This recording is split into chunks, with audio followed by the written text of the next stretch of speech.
Okay, thank you so much, Elder Jacob, and our youth elder. I want to appreciate all of us and those who have made it to join today. Thank you so much. The commitment that you have put in is not in vain. I usually try to challenge myself. Human being, naturally, being social being, we are so fond of getting invitation to other activities. But when it comes to dining the Word of God, I think you can always see the numbers. So I need to appreciate the. Are we 17 of us? At some point, we were 20. Those who have decided to say, let us dine together. To me, it is the most wonderful meal that we can share together, apart from the social and the physical one. Well, allow me begin from this point and say that our youths have energy. They are very daring. Their hearts are filled with visions of the future. And indeed, they can be the most valuable component in the service of Christ. And that will only come if they are well nurtured, if they are properly nurtured. And that's why messages to young people speaks about we have an army in the church.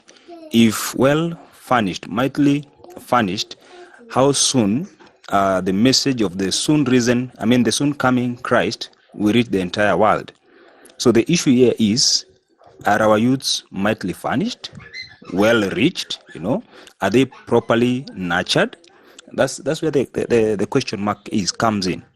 And I really want to appreciate that there's time for everything.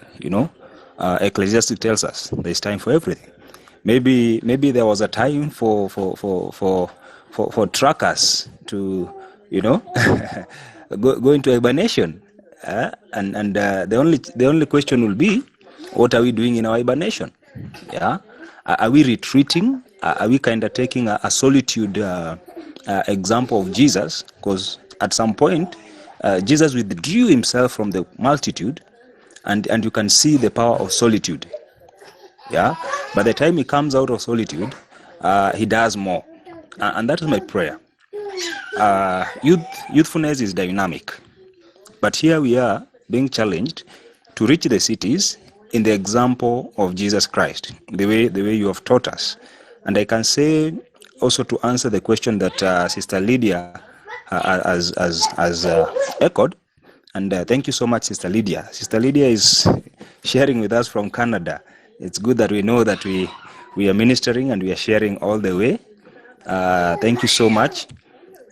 One thing that has come out clearly, even from the lesson for today, is the issue of mentorship. Mentorship is a component when it lacks in any youth's life. That youth might not be able to perform. It may not be able to deliver. And so, to answer your question, is that we need a deliberate, I want to underline the word deliberate, and objective mentorship programs in the church, because youth suffer from identity crisis. These are youth. He or she does not know if they are old enough to participate in adult things, and also feels like, I think I'm not too young to be in the Pathfinder thing. So they are in between there, and with that desire of being independent, yeah, and again the challenge of unemployment, I think you can see how their identity is in danger. But when we have mentors deliberately who are there to mentor our youths, then we can be able to handle the fear of unknown. Yeah, and somebody said well that youths grow through relationships. And this person even went ahead and said, before we win youths to Christ, we need to win youths to ourselves. Yeah, how is our relationship? The adults, the older generations in our church, how is our relationship with the youths? Are we standing somewhere as policemen, waiting for them to go wrong and, like point a gun on them, right? Do we only call them to come when we need their support?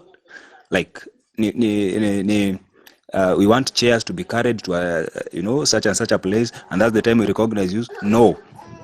Deliberate mentorship means even when we are planning the church calendar, we have the youth in mind.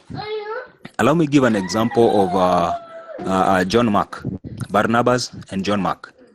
This is a very good example where Barnabas was willing to serve as a loving mentor to the young John Mark, deliberately.